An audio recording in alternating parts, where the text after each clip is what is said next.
ګل مې کا ګلاب مې کا غان ټول مې کا پاڼې پاڼې خورشم راټول مې کا ګل مې کا ګلاب مې کا غان ټول مې کا پاڼې پاڼې خورشم راټول مې کا. بچی دا د چا دی؟ دا زماره بابا. دا کتاب دی؟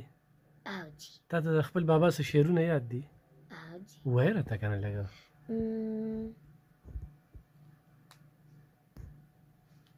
دغه اخیره مې دغه پیج والی وویم. او زما ټول خجن په حسن سپوږمۍ رڼا راټولې دا حقیقت دی دروغ نه دي پر اختیار راټولې اور خورشوي زړه مې خو ګیا پتا راټولې بس پتا راټولې زما ټول جن خو په حسن سپوږمۍ رڼا راټولې حسن زما رور دی سپوږمۍ زما خور ده او رڼا زه یم. او د پلار نوم دې څه دی؟ فیاض مشال.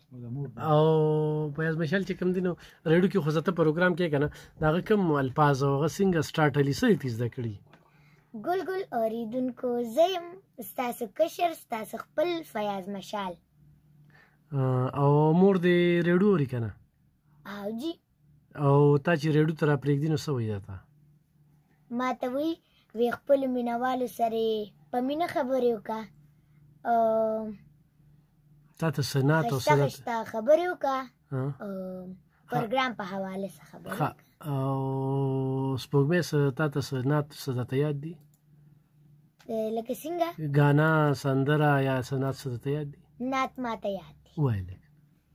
صلی الله علیه وسلم صلی الله علیه وسلم آگو کا تارا نام محمد دل کا اجالا نام محمد صلی اللہ علیہ وسلم صلی اللہ علیہ وسلم.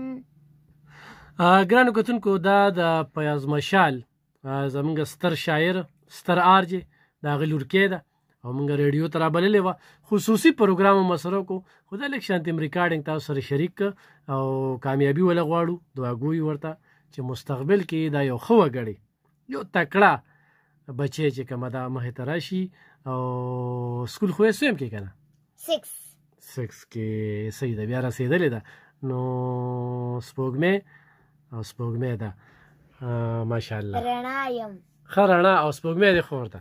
او جی. ښه دا رڼا نوم تاسې پلار ته ایښودلی چې رڼا نوم یې راته ولې ایښودو؟ ځکه چې زه خو مشرم یم او زما بابا چې زه راوستم که نه نو زما بابا چې خپلې امې ته بیبي ته وی چې بیبي ورته وی چې ستا دې ماشومې له بس مونږ څه نه مږدو نو چې بجلي رااله او بلب ولګېدو نو زما بابا ورته وی دا چې راخله نو زما بیبي ورته وی دا بجلي نو زما بابا ورته وی نه رڼا مشال. رڼا مشال. او سپوږمۍ بیا څنګه راغله؟ سپوږمۍ زما خور چې کله پیدا شو نو زما بابا ټوله شپه چې دی سپوږمۍ ته یې کتل او د هغې سهاره لکه هغې ته یې کتل او هغې ښه رڼا درته ووایه چې بیا سپوږمۍ راغله نو سپوږمۍ څنګه راغله نوم څنګه کېښودی شو؟ زما بابا چې دی ټوله شپه یې چې دی سپوږمۍ ته کتل او هغې سره خبرې کولې او ژړلې نو زما بابا چې بیا هغه یې راوسته نو بیا زما بابا هغې له سپوږمۍ نوم کېښود. ستا رڼا او د هغې سپوږمۍ. او د ورور دې څه نوم دی؟ حسن مشال. حسن مشال. ډېره مننه ګلالی ډېره مننه زه به ورته ګلالی ویم ښه